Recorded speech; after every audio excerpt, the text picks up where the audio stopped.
Hi friends, డబ్బుదేముంది అని చాలామంది తక్కువ చేసి మాట్లాడుతారు. కానీ ప్రతి ఒక్కరి జీవితంలో డబ్బు లేకపోతే ఈ లోకంలో జీవించడం అనేది ఉండదు.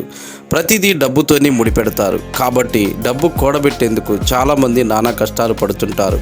అయినా పొదుపు చేయలేరు. డబ్బు విషయంలో భార్యాభర్తల మధ్య గొడవలు రాకుండా ఉండాలంటే కొన్ని చిట్కాలు పాటిస్తే సరిపోతుంది. అవేంటో ఈ వీడియోలో డబ్బు విషయంలో ముందుగా భాగస్వామితో కూర్చొని మీ డ్రీమ్స్ గురించి మాట్లాడండి. ఇల్లు, భూమి, జ్యువెలరీ ఇలాంటి విషయాల గురించి భాగస్వామితో చర్చించండి. వాటిని నేర్చుకునేందుకు తన సహకారము కావాలని చెప్పి ఎలా ఆదాయం చేయాలో కూడా ప్లాన్ చేయండి.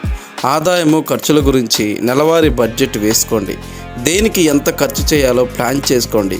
అద్దె ఇంట్లో కరెంటు, ఈఎంఐ వంటి ఖర్చులు పోను మిగిలిన డబ్బులు సేవ్ చేయాలా ప్రణాళిక వేసుకోండి. అయితే పొదుపు చేయాలనే ఉద్దేశంతో డబ్బు మొత్తం సేవ్ చేయొద్దు.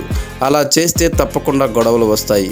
మీరు సంతోషంగా గడిపేందుకు ప్రతి నెల కొంత ధనాన్ని పక్కన పెట్టండి.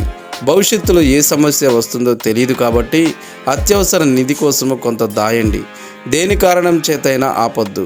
మధ్యలో ఏ సమస్య వచ్చినా ఈ డబ్బే మీకు ధైర్యాన్ని ఇస్తుంది. హ్యాపీగా ఇద్దరు కలిసి కష్టపడండి. ఒక్కరే బతుకుబండి లాగొద్దు. బాధ్యతలు పంచుకోండి. తెలిసింది కదా ఫ్రెండ్స్. ఈ వీడియో మీకు నచ్చినట్లయితే లైక్ చేయండి, షేర్ చేయండి, సబ్స్క్రైబ్ చేయండి.